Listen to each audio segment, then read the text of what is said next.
Those training expenses are over. So are you. The CEO's brother-in-law, Franklin, announced with a smirk across the conference room. 30 colleagues watched in stunned silence. My crime? Requesting advanced cybersecurity training that the company handbook guaranteed. I maintained perfect composure as I stood, handed over my badge, and whispered one sentence only he could hear. By 4:59 p.m., the entire payroll system crashed. At 5:07, the founder, Gerald, burst into Franklin's office wheezing, who tied the renewal to the certification she approved. I never thought my career at TechForge would end like this. For 6 years, I had been the quiet force keeping the company's technical infrastructure running smoothly. My name is Viola Andrews, and until this morning, I was the senior systems administrator for a mid-sized software company that had grown from 20 employees to over 200 during my tenure. When I started at TechForge, I was fresh out of my IT support role at a local college, eager to prove myself in the corporate world. Gerald Thompson, the 73-year-old founder, personally interviewed me. Despite his age, Gerald had a sharp mind and clear vision for the company he had built from nothing. I need someone who understands that documentation is as important as the work itself, he told me during that first interview. Someone who builds systems thinking about who might need to understand them later. That became my professional mantra. Every server configuration, database structure, and network diagram was meticulously documented in my personal system. My colleagues often teased me about my color-coded spreadsheets and detailed process flows, but Gerald appreciated my thoroughness. Viola keeps this place from falling apart, he would say at company meetings, which always made me blush. Over the years, I climbed from entry-level IT support to network specialist, and finally to senior systems administrator. With each promotion came more responsibility and trust. By my 4th year, I had complete oversight of our technical operations. I built redundancies into every critical system, created recovery protocols, and trained junior staff to handle routine maintenance. My attention to detail became legendary around the office. Viola has a backup for her backups. Madison Taylor, my closest colleague, would joke. Madison was the only person who truly understood the complexity of what I managed. We had started at TechForge within months of each other, and our friendship had grown alongside our careers. Madison headed our customer success team, and we often collaborated when technical issues affected client accounts.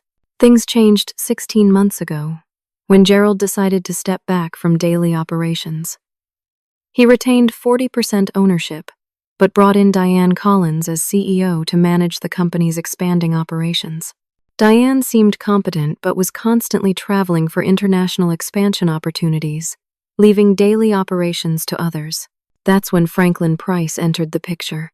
As Diane's brother-in-law with an MBA but limited technical experience, Franklin was appointed Chief Operating Officer despite several more qualified internal candidates.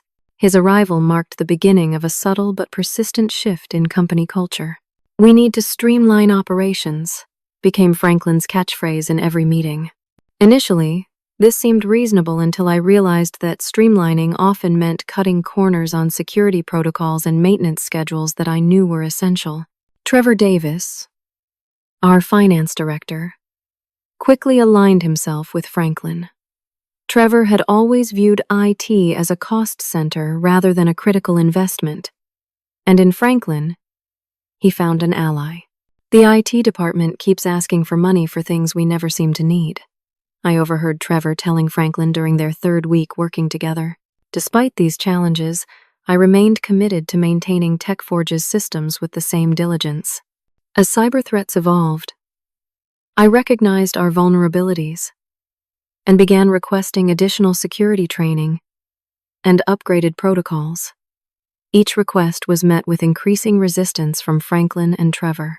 "We don't have budget for hypothetical threats," Franklin told me during our quarterly review. "Focus on keeping current systems running efficiently." I tried explaining that security wasn't a hypothetical concern but an ongoing necessity. I showed statistics on ransomware attacks targeting companies our size, presented case studies of similar businesses that had suffered data breaches, and referenced industry best practices. My concerns were noted but never addressed. Last month, while performing a routine audit of our payment processing system, I noticed something unusual. Several large transactions had been approved by Franklin for a vendor I didn't recognize. Innovex Consulting. The payments were coded as specialized business services but lacked the detailed documentation that normally accompanied vendor transactions. Curious, I checked our vendor database and found that Innovex had been added recently with minimal information. The address listed matched a residential neighborhood in Scottsdale, Arizona. A quick property records search revealed the home was owned by Patricia Price, Franklin's wife. My heart raced as I cross-referenced payment dates with company account activities. Each Innovex payment coincided with unusual transfers between our operating accounts. Small amounts were being siphoned off. Nothing that would immediately raise flags in a company our size. But over months, it added up to hundreds of thousands of dollars. I sat at my desk, staring at my monitor in disbelief. The evidence suggested Franklin was channeling company funds into personal accounts disguised as vendor payments. This wasn't just unethical. It was potentially criminal. And somehow, I was the only one who had noticed. For 2 weeks, I carefully gathered information about Franklin's suspicious activities. I documented transaction histories, saved copies of approval forms, and noted inconsistencies in financial reporting. I wasn't trying to be a hero or a whistleblower. I simply couldn't ignore what I was seeing.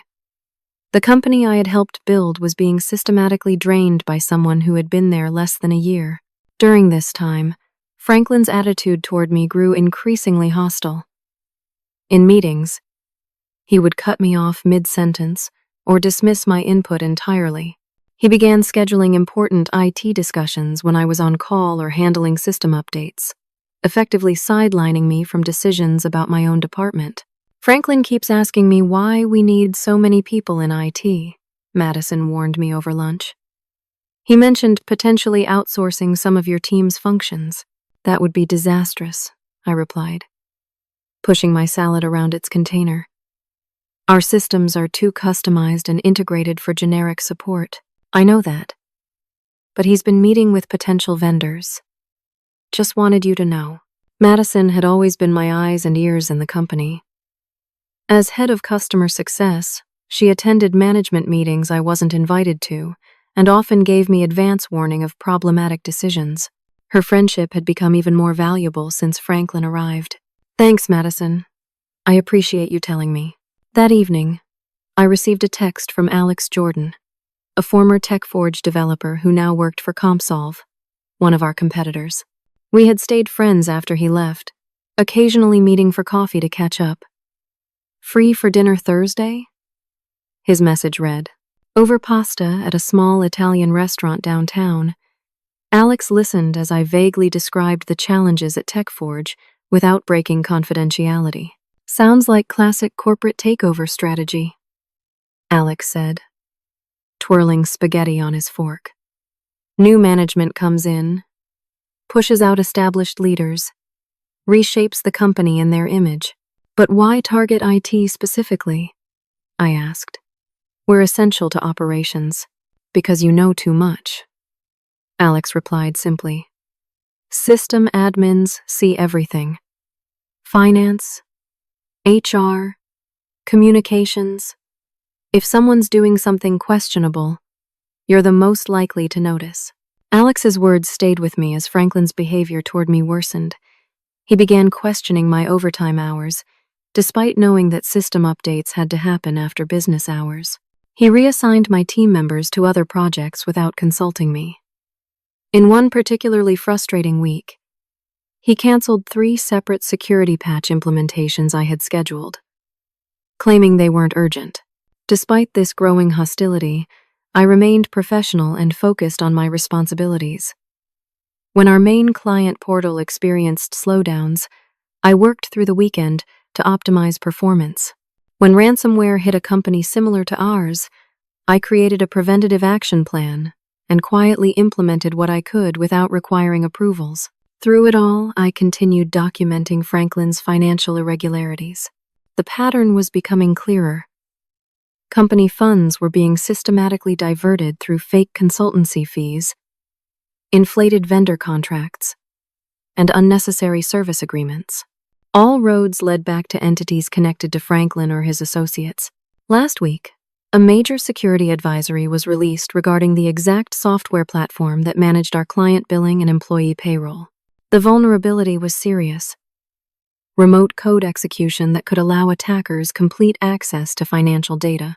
The patch was available but required implementation within 10 days before the vulnerability would be publicly detailed. I immediately drafted a training request. Company policy stated that any significant system update required certified training before implementation. The handbook specifically guaranteed training for security-critical updates. I completed the formal request, attached the security advisory, and outlined the potential risks of delayed implementation. In the training justification section, I included details about recent system vulnerabilities and referenced the pattern of delayed security implementations that had increased our exposure. I noted the specific company policies that mandated this training and, crucially, referenced the unusual financial activities I had observed while monitoring system security. I didn't explicitly mention Franklin, but I included transaction references that a careful reader would recognize. I submitted the request through our HR portal, which automatically routed it to department heads for approval before reaching the COO for final sign-off. What I didn't anticipate was that HR would forward the entire justification document directly to Franklin for preliminary review, given the cost involved. Hours later, I received a calendar invitation for an urgent team meeting the following morning at 9. The only context was a brief note. All staff required. Budget and personnel discussion. A knot formed in my stomach as I accepted the invitation. Something told me my careful documentation had just landed in exactly the wrong hands. The conference room was unusually full for a Wednesday morning. All department heads were present, along with most of the staff. I took my usual seat near the middle of the large oval table, nodding greetings to colleagues as they filtered in. Madison caught my eye from across the room and raised her eyebrows questioningly. I shrugged slightly. Equally confused by the impromptu gathering, Franklin entered last, followed by Trevor from finance.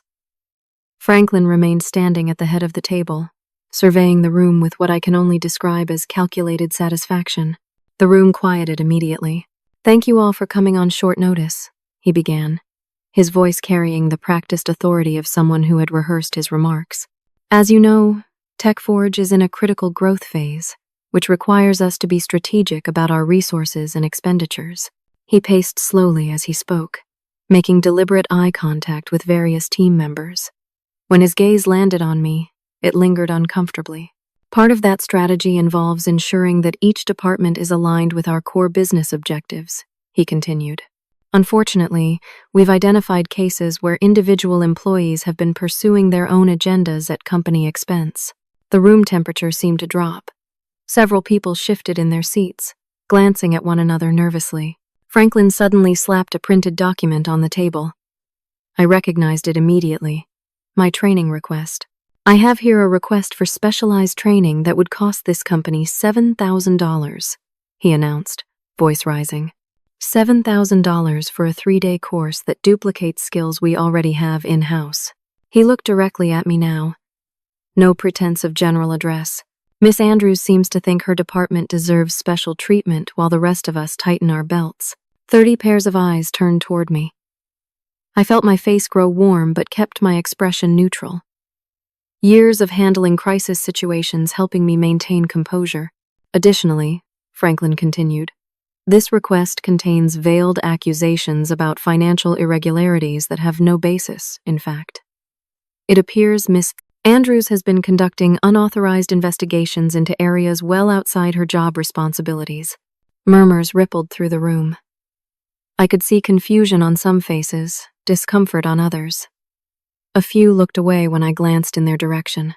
This behavior demonstrates not only poor judgment, but a fundamental lack of trust and team spirit that we cannot tolerate at TechForge. Franklin walked around the table until he stood directly behind my chair. I refused to turn to look at him, keeping my gaze forward. Those training expenses are over. So are you, he declared loudly enough for everyone to hear. Your position is terminated effective immediately. The silence that followed was deafening. I could hear my own heartbeat, steady despite the public humiliation. Methodically, I gathered my notebook and pen, slipped them into my bag, and stood. I smoothed my skirt and looked Franklin directly in the eyes. I'll need to properly transition my responsibilities, I said calmly. That won't be necessary, Franklin replied with a dismissive wave. We have your documentation. And Trevor has already arranged for a managed service provider to handle any gaps temporarily. I nodded once, unclipped my security badge from my blazer, and held it out to him. As he took it, I leaned slightly closer and whispered, "Check section 4.9 of the compliance manual." The flash of uncertainty in his eyes gave me a moment of grim satisfaction. Without another word, I walked toward the door, head high despite the weight of stairs following me. As I reached for the door handle, I heard Madison's chair scrape back. "This is ridiculous," she said loudly.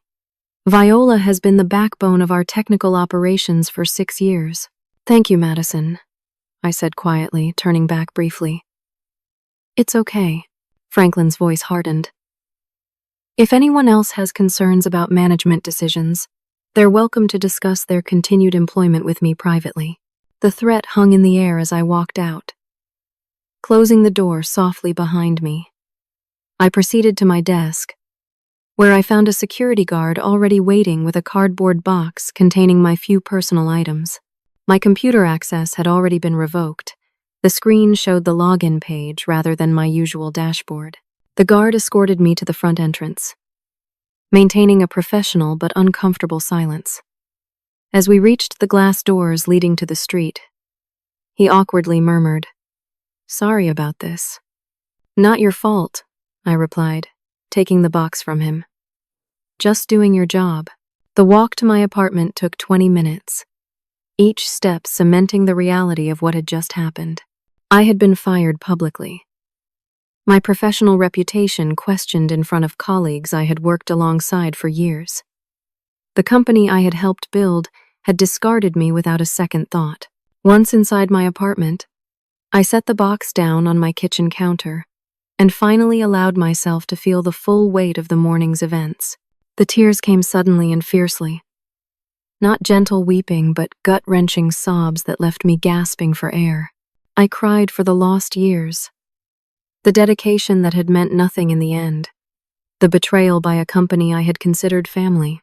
When the tears finally subsided, I washed my face with cold water and took a deep breath. As the emotional fog cleared, my analytical mind began to function again. I realized something important. Franklin had fired me without having me complete any transition documentation.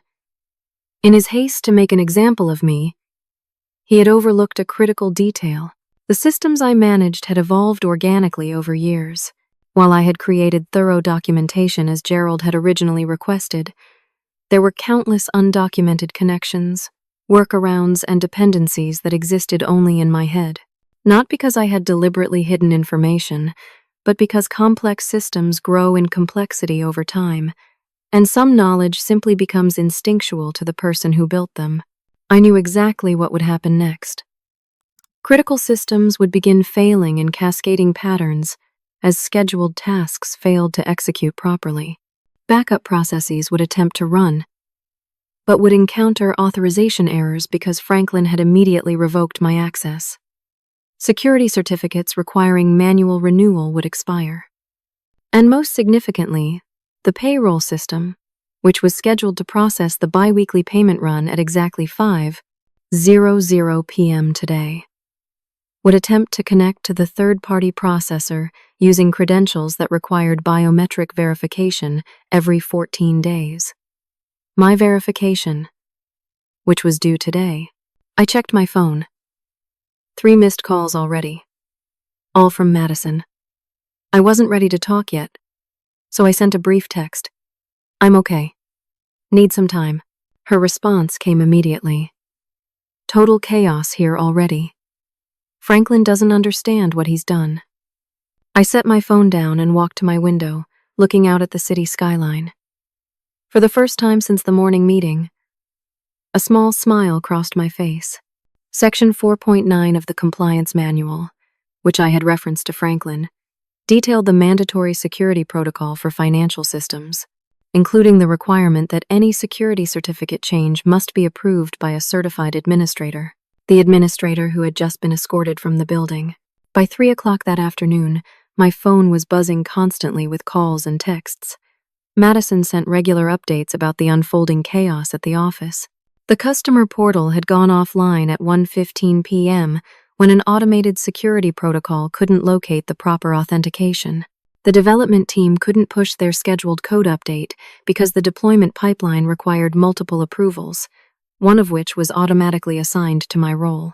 And most critically, the countdown to the payroll run was creating mounting panic as the finance team realized they couldn't access the necessary systems. Franklin is pulling his hair out, Madison texted. IT consultants are here but can't make sense of our setup without proper documentation. I read her messages but didn't respond. Instead, I focused on organizing my thoughts and evidence. At my dining table, I created a detailed timeline of everything I had discovered about Franklin's financial manipulations. I gathered screenshots I had saved on my personal cloud storage, notes I had taken, and public records I had found connecting Franklin to the suspicious vendors. Around 4 o'clock, Trevor, from finance, called. I let it go to voicemail. His message was terse. Viola, we need the payroll system credentials immediately. Call me back. I didn't. I knew they would figure it out eventually. The system wasn't irreparably locked, but not before experiencing significant disruption. Not before the automated alert to the board members went out when payroll failed to process on schedule. At exactly 4:59 p.m., my personal email pinged with an automatic notification from the monitoring system I had set up. Critical alert. Payroll processing failure. Protocol 7B. Initiated. Protocol 7B was the emergency response I had created that would lock down financial systems in case of potential breach and notify all executive leadership and board members. 7 minutes later, my phone rang again. This time, it was a number I didn't recognize. Something told me to answer. Hello, Miss Andrews. The voice was unmistakable. The gravelly, slightly breathless tone of Gerald Thompson. I think we need to talk. I remained silent for a moment, processing. Gerald rarely involved himself in day-to-day operations anymore, especially given his health issues. For him to call me directly meant the situation had escalated beyond Franklin's control. I agree, Mr. Thompson, I finally replied. Not over the phone, he said. Can you come to my house tomorrow morning? 9 o'clock? Yes, sir. I'll be there. Good. And Miss Andrews? He paused. Bring everything you have. After hanging up, I received another text from Madison. Emergency meeting just called. Gerald connected remotely and asked who authorized your termination. Franklin tried explaining but kept getting interrupted by alerts about system failures. Then Gerald wheezed. Who tied the renewal to the certifications she approved? And Franklin turned white. What did you do? I smiled slightly as I typed my reply. I didn't do anything. The systems are working exactly as designed. That evening, Alex called to check in. I explained what had happened in more detail than I had shared with anyone else. As a developer, he understood both the technical implications and the corporate politics at play. You know they're going to try to blame this all on you, he warned. They'll say you sabotaged the systems deliberately. I didn't touch anything, I replied. I simply built systems with proper security protocols. It's not my fault if Franklin didn't understand them before firing the only person who did. Alex was quiet for a moment. Be careful, Viola. People like Franklin don't respond well to being cornered. He's going to look for ways to shift the blame. I have documentation of everything, I assured him. Every decision, every system configuration, every security protocol, all approved through proper channels. Good, Alex said. And what about the financial stuff? Do you have solid evidence? That was the trickier part. I had observations and patterns, but nothing definitively proving wrongdoing. Enough to raise serious questions, I said. Enough that an audit would find more. After we hung up, I spent hours preparing for my meeting with Gerald. I organized my documentation chronologically and created a summary document that outlined the key issues in language a non-technical person would understand. I was careful to separate facts from speculation, marking clearly what I had directly observed versus what I had inferred. As I worked, my phone continued to buzz with notifications. Several colleagues had sent supportive messages. Others asked technical questions that revealed the growing chaos at the office. By midnight, even the night shift customer service team was experiencing system issues as authentication protocols timed out. I finally went to bed around 1 a.m, strangely calm despite the uncertainty of my situation. For the first time since joining TechForge, I didn't set an alarm. Whatever happened tomorrow would happen on my schedule, not anyone else's. I awoke naturally at 7, made coffee, and dressed carefully in a professional navy suit. Not the gray one I had worn during my humiliation yesterday. As I was gathering my materials, my phone rang again. Madison, they're bringing in a specialized recovery team, she said without preamble. Some emergency IT crisis management firm. Apparently, it's going to cost a fortune. Probably less than the training I requested, I replied dryly. Madison laughed, then grew serious. Are you meeting with Gerald today? There are rumors. Yes, at 9. I should get going soon. Good luck, she said. For what it's worth, most people here think what happened to you was wrong. Franklin overplayed his hand. I thanked her and finished preparing my materials. As I headed out the door, I received one final text. From Trevor this time. Whatever you're asking for, we'll double it. Just fix the systems. I didn't respond. This wasn't about money anymore. It was about accountability. Gerald's house was a modest suburban home, despite his wealth. A reflection of his practical nature. His wife, Barbara, welcomed me at the door with a warm handshake. He's in his study, she said, leading me through the house. He's been making calls since 5 this morning. Gerald was seated behind a large wooden desk. Oxygen tubes in his nose connected to a tank beside his chair. Despite his physical frailty, his eyes were sharp and alert. He gestured to the chair across from him. Miss Andrews, he said formally, thank you for coming. Mr. Thompson, I replied with equal formality, setting my briefcase on the floor beside me. I understand there's quite a situation at the office, he began, watching me carefully. So I've heard. Gerald leaned forward slightly. Franklin claims you deliberately sabotaged our systems before leaving. I met his gaze steadily. I did no such thing. Every system is functioning exactly as designed. The documentation exists for all protocols and procedures. I'm not responsible for Franklin's failure to ensure proper transition before terminating my employment. Gerald nodded slightly, seemingly satisfied with my answer. And what about these financial irregularities you allegedly found? Franklin says you were making unfounded accusations to deflect from budget overruns in your department. This was the moment of truth. I opened my briefcase and removed the folder containing my evidence. Sir, I discovered a pattern of suspicious transactions while performing routine security audits. I began, keeping my voice even and professional. I've documented transfers to vendors that appear to be shell companies connected to Franklin. I've tracked the money flow and identified discrepancies in our financial reporting that coincide with these transactions. I handed him the folder. Everything is in here.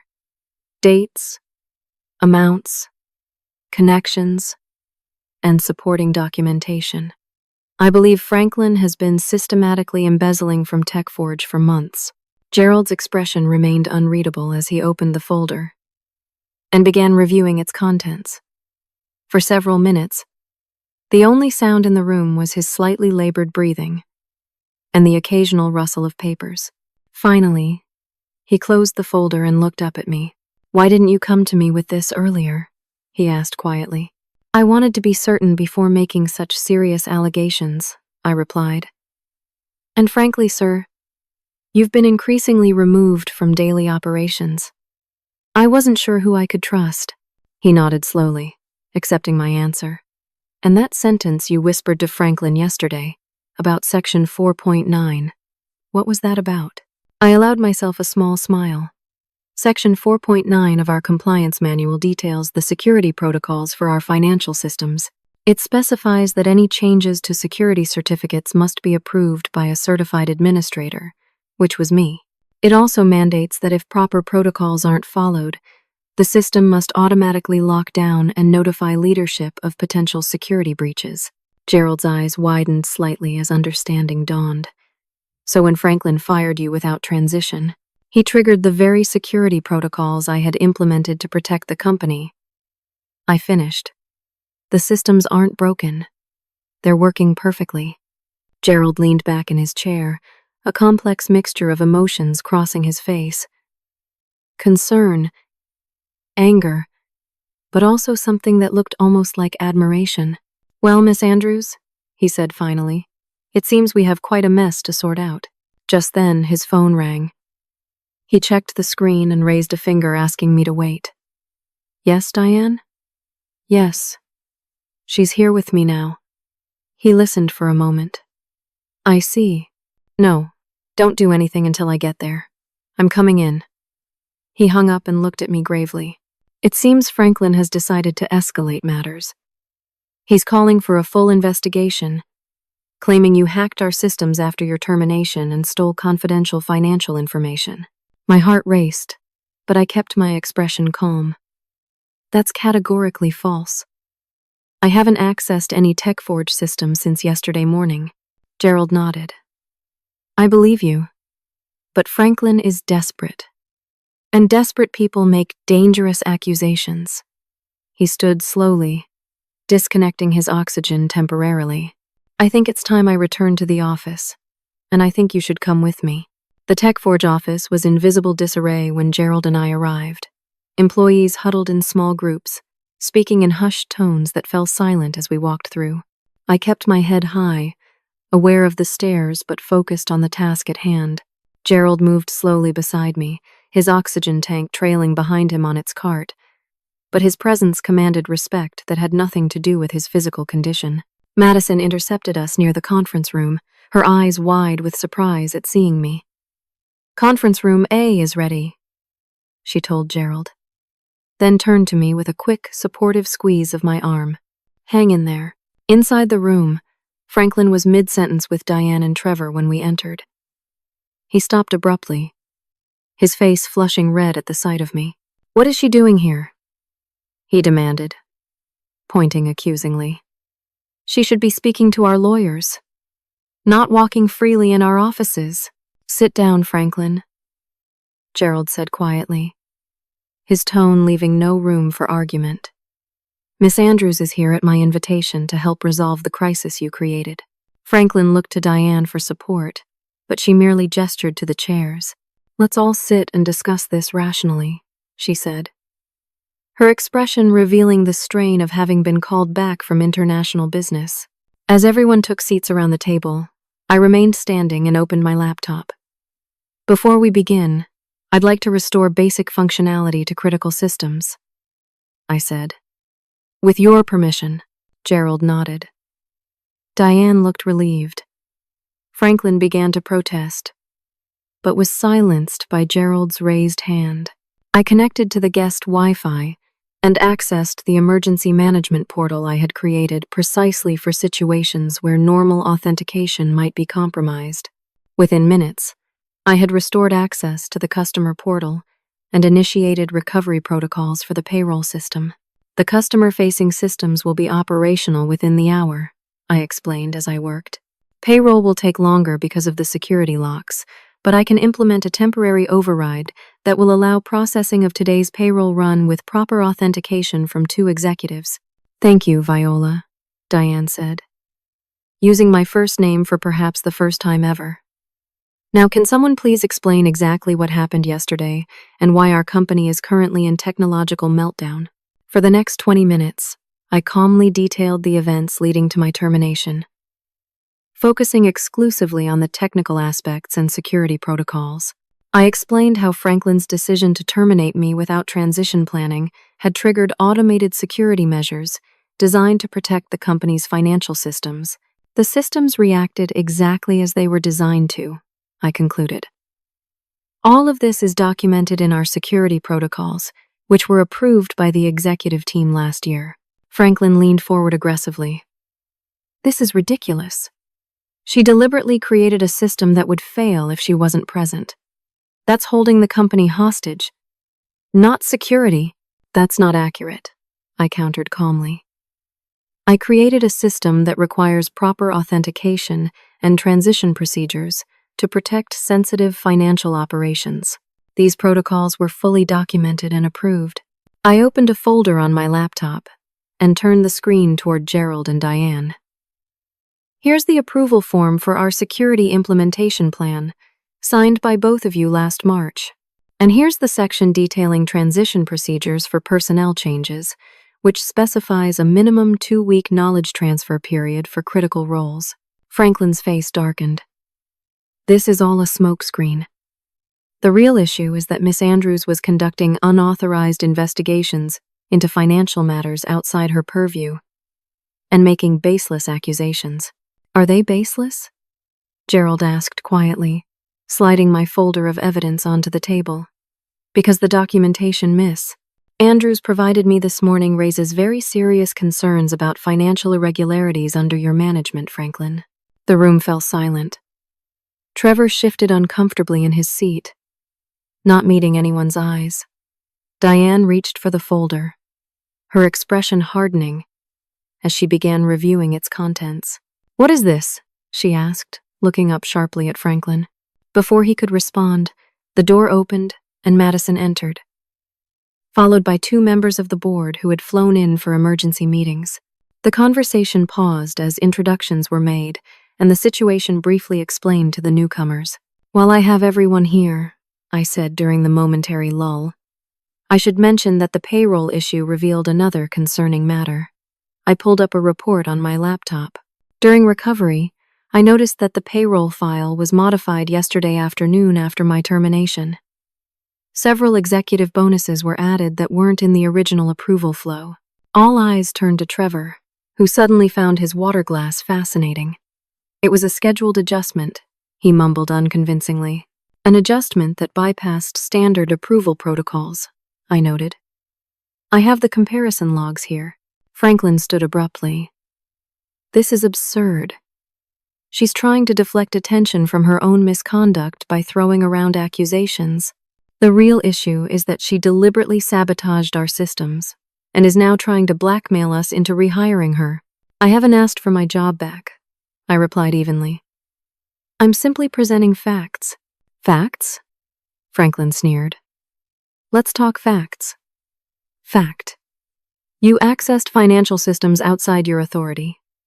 Fact. You compiled confidential company information for personal use. Fact.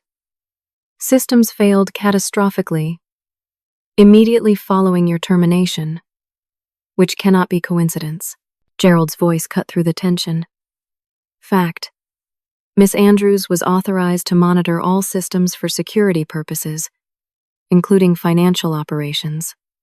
Fact. Her documentation of irregularities was part of her security duties. Fact.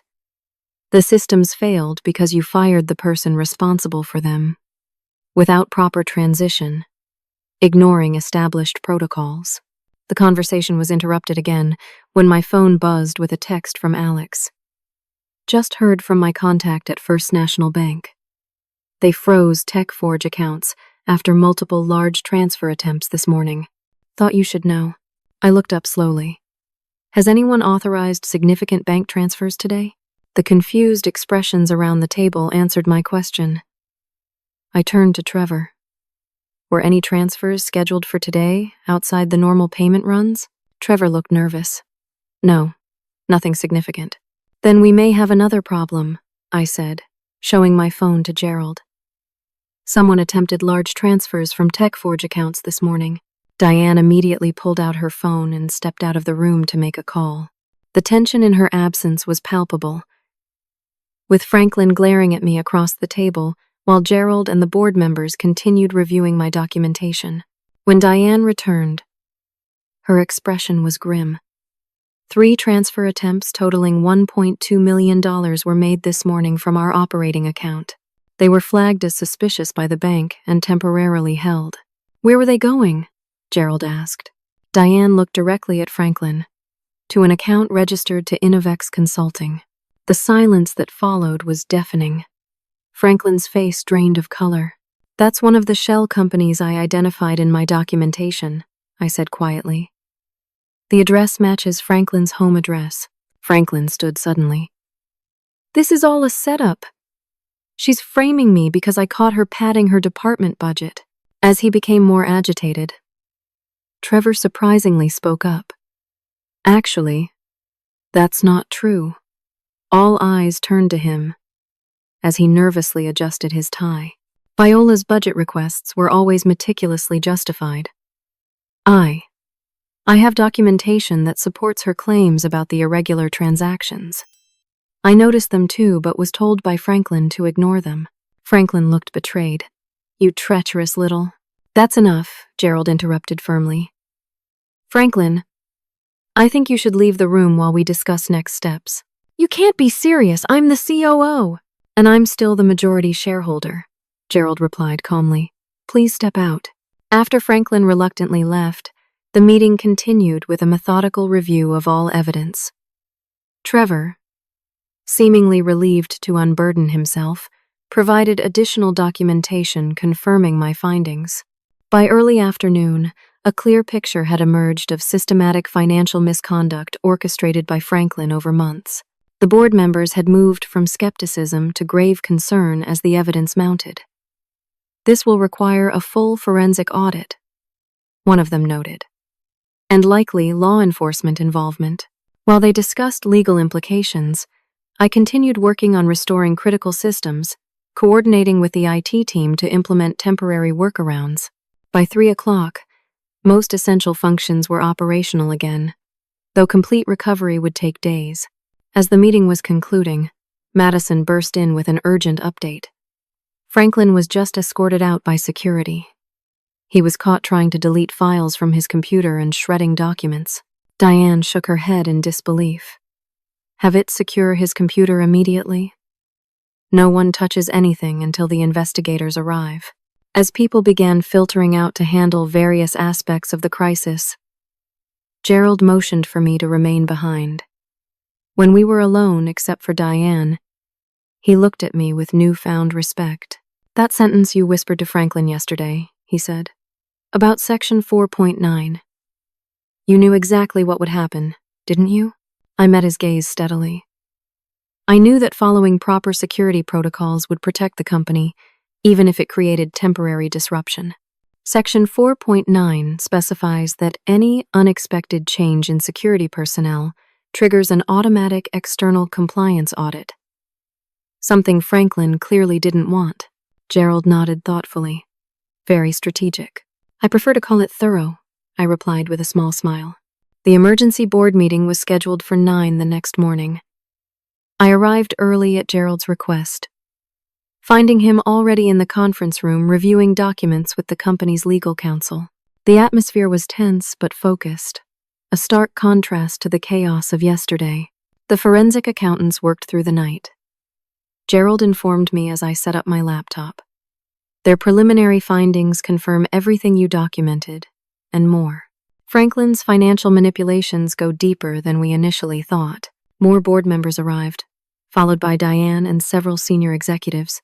Madison slipped in quietly, giving me an encouraging smile before taking a seat along the wall with other department heads who had been called to witness the proceedings. The room filled quickly, hushed conversations creating a nervous background hum. At precisely 9, the doors opened again, and Franklin entered, flanked by 2 men in suits, his attorneys, presumably. His normally confident demeanor had given way to a defensive hostility that was visible in his rigid posture and tight expression. "Let's begin," announced Barbara Fletcher, the board chairperson. "We're here to address serious allegations of financial misconduct and the related systems failure that has disrupted company operations." She gestured to me.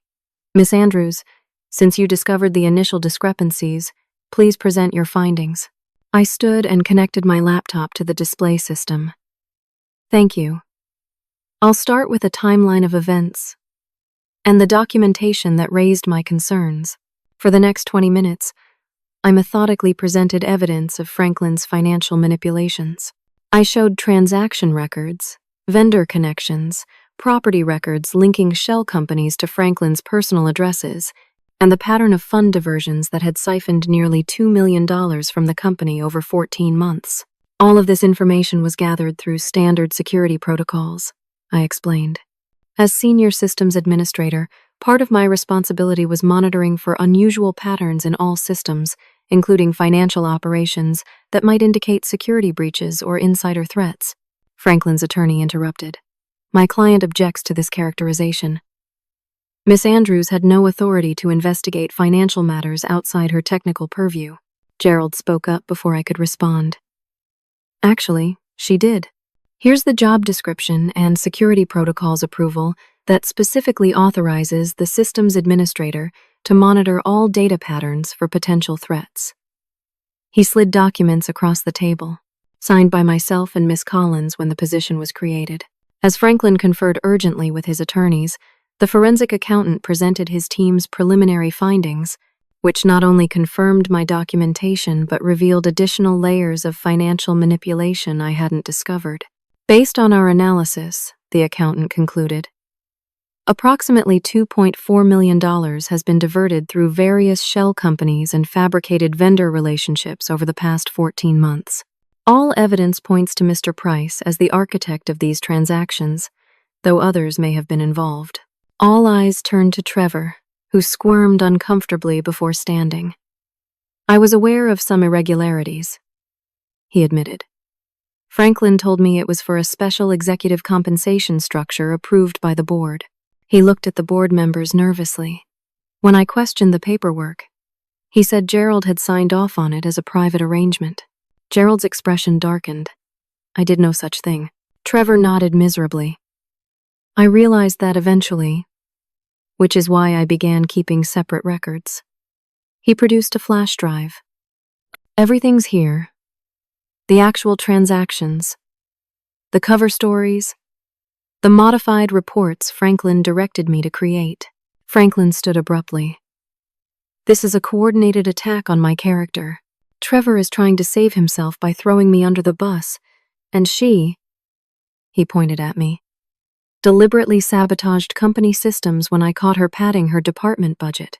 "That's a serious allegation," Barbara said calmly. "Do you have evidence to support it?" "The evidence was on my computer, which has conveniently been seized," Franklin retorted. I cleared my throat.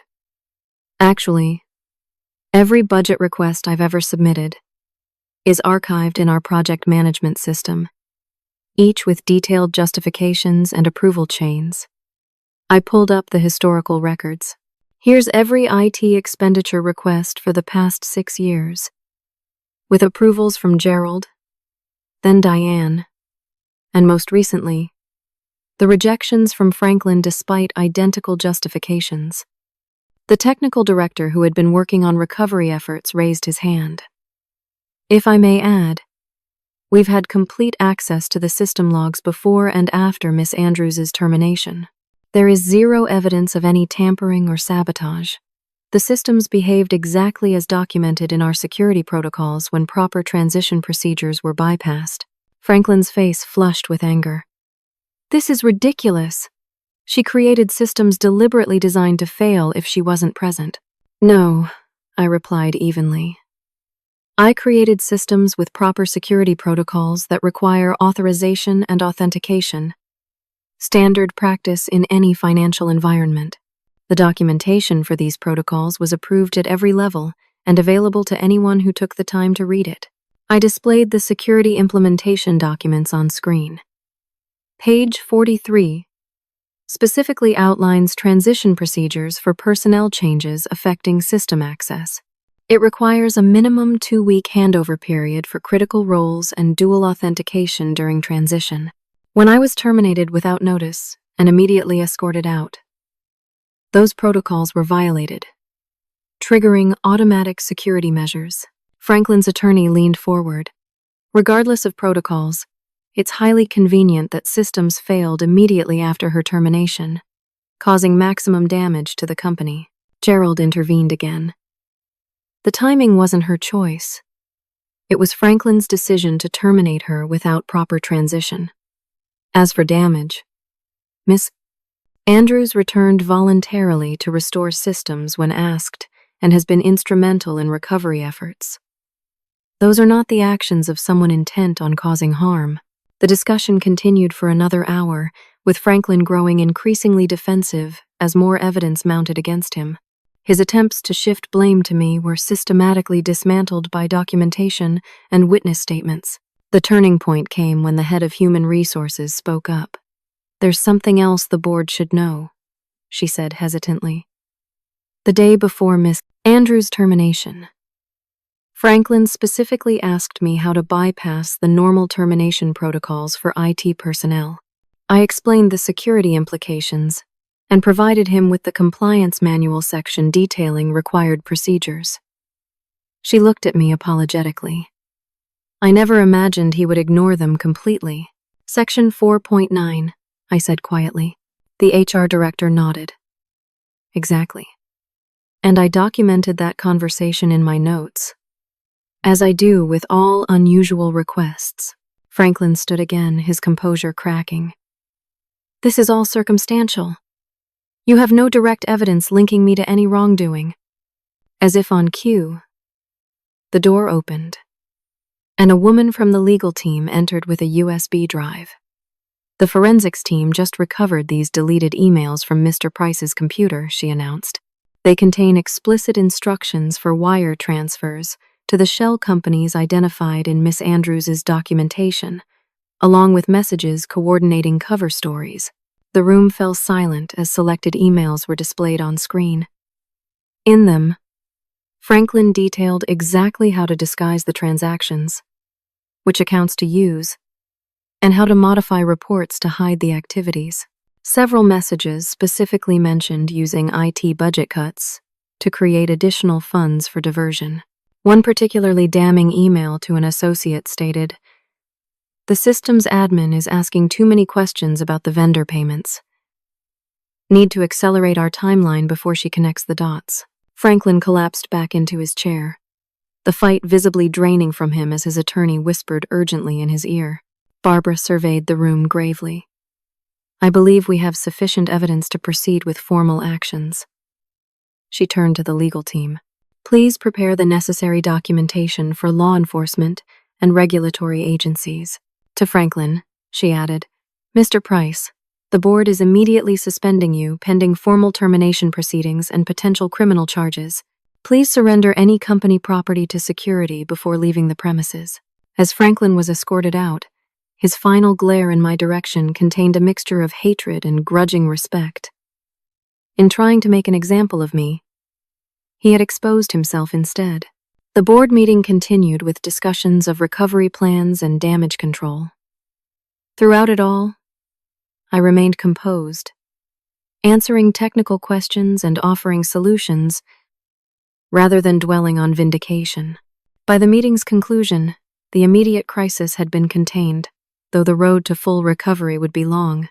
As people filed out, Gerald approached me. "That one sentence you whispered to Franklin," he said thoughtfully. "It wasn't just about Section 4.9, was it?" I smiled slightly. Section 4.9 requires immediate external audit if certain security protocols are breached. By firing me the way he did, Franklin triggered exactly what he was trying to avoid: outside scrutiny of the financial systems. Gerald nodded appreciatively. You knew the house of cards would fall. I knew proper security protocols would protect the company, I corrected gently. Even from threats within. 3 weeks after the emergency board meeting, I sat across from Diane and Gerald in the same conference room where I had been publicly fired. The circumstances couldn't have been more different. Instead of accusation and hostility, the atmosphere was one of respect and reconciliation. The forensic audit is complete, Diane informed me, sliding a folder across the table. Franklin diverted nearly $3 million over 16 months. His case is now with federal prosecutors. And Trevor? I asked, thinking of the finance director who had eventually come clean. Reduced role, probationary period, Gerald replied. His cooperation was valuable, but his failure to report concerns earlier was a serious lapse in judgment. I nodded, understanding the complex balance of accountability and mercy. As for TechForge, Diane continued, we've implemented the security upgrades you recommended, conducted a thorough review of all financial controls, and restructured reporting relationships to ensure better oversight. I'm glad to hear it, I said sincerely. The company I had helped build deserved better than what Franklin had done to it. Gerald leaned forward, his breathing stronger than it had been weeks ago. Which brings us to you, Viola. We'd like to formally offer you reinstatement with a significant promotion, back pay for the intervening period, and a substantial retention bonus. Diane slid another folder toward me. We're creating a new Chief Security Officer position that would encompass both technical and financial security oversight. The role reports directly to me and the board. I took the folder but didn't open it immediately. I appreciate the offer, but I have some conditions that would need to be met. They exchanged glances, clearly having anticipated this. We're listening, Gerald said. First, I want a complete restructuring of the IT budget approval process. Security isn't optional, and funding for essential protections shouldn't be subject to short-term financial pressures. Diane nodded. Already in progress. The board has approved dedicated security funding streams that can't be redirected. Second, I need authority to implement proper transition protocols for all critical roles. Not just in IT. What happened to me shouldn't happen to anyone, regardless of circumstances. Agreed, Gerald said. Barbara has already directed HR to revise all termination procedures. Third, I continued, I want Madison promoted to the executive leadership team. Her integrity throughout this situation demonstrates exactly the kind of leadership TechForge needs. This request seemed to surprise them slightly, but after a brief consultation they agreed. Her insights during the recovery process have been invaluable, Diane acknowledged. We can make that happen. And finally, I said, meeting their eyes directly, I want a seat on the governance committee. Not just technical input, but actual voting authority on major company decisions. There was a longer pause at this request. Governance committee seats were typically reserved for senior executives with years of leadership experience. You're asking for quite a lot of authority, Diane observed carefully.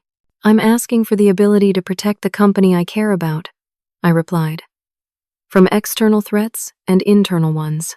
Gerald studied me for a long moment, then smiled slightly. You know, when I hired you 6 years ago, I saw something beyond technical skills. I saw someone who understood that systems are only as good as the people and principles behind them. He nodded decisively. I'll support your appointment to the committee. With my conditions addressed, I finally opened the offer letter.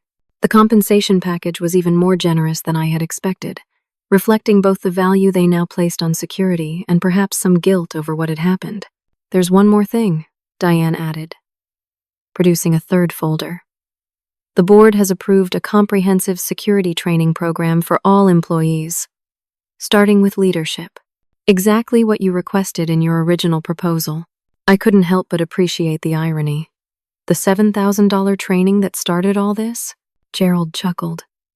Sometimes the most expensive lessons are the ones we don't pay for directly. Over the next few months, TechForge underwent a transformation.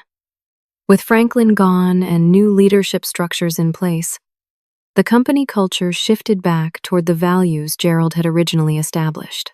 Transparency, integrity, and proper governance became priorities rather than buzzwords. My new role gave me the authority to implement security measures I had advocated for years. The systems became more robust, more secure, and paradoxically, more efficient as proper protocols replaced hasty workarounds. Madison thrived in her new executive position, bringing valuable perspective from the customer success team to leadership decisions. Her promotion created a ripple effect of improved morale throughout the company, as employees saw that integrity and competence were valued over connections and politics. Gerald became more involved again, attending key meetings despite his health challenges. His presence reminded everyone of the company's foundations and provided continuity as new structures were established. 6 months after my return, we gathered for a company-wide meeting.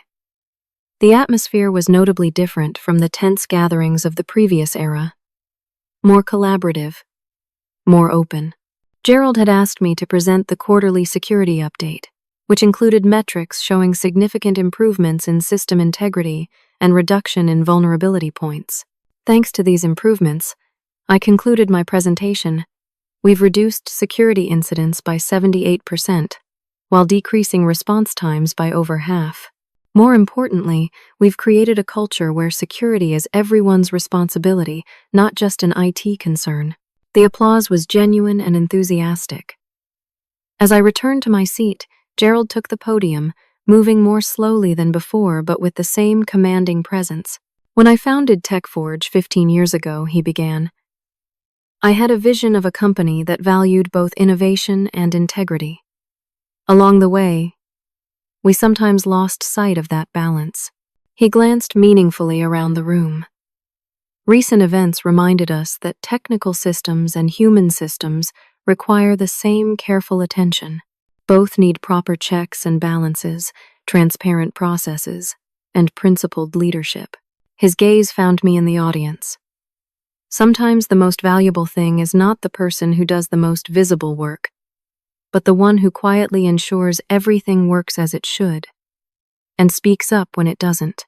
After the meeting, Madison caught up with me in the hallway. Quite a journey from being publicly fired to public recognition, she observed with a smile. Life has a way of coming full circle, I replied, though I could have done without some of the drama. Are you kidding? That one sentence you whispered to Franklin has become legendary. Madison laughed. The new employees are convinced you hacked the entire system with a secret code phrase. I rolled my eyes but couldn't help smiling. The truth is much simpler. I just knew how the systems worked because I built them properly. And documented everything, Madison added. Always document everything. I agreed. The best security isn't just technical. It's creating systems transparent enough that wrongdoing can't hide for long.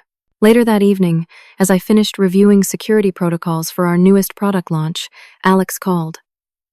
Our friendship had deepened through the ordeal, gradually evolving into something more. How was the big meeting? He asked. Surprisingly good, I replied. The company really has changed. Because of you, he pointed out. Because enough people cared to make it better, I corrected. After we hung up, I sat in my office looking out at the city skyline, reflecting on the journey of the past months. The experience had taught me valuable lessons about resilience, integrity, and the power of doing things the right way even when it seems easier not to. In attempting to make an example of me, Franklin had indeed created one. Just not the kind he intended. Instead, he'd revealed the strength that comes from maintaining professional standards and ethical boundaries, even when facing public humiliation and betrayal. The systems I had carefully built had protected the company in the end. Not just the technical infrastructure, but the documentation, the protocols, the attention to detail that created accountability.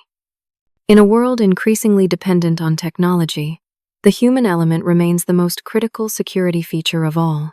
Have you ever faced a situation where doing the right thing seemed like the hardest path? I hope this story reminds you that integrity matters, documentation is powerful, and sometimes the quietest response to injustice is the most effective.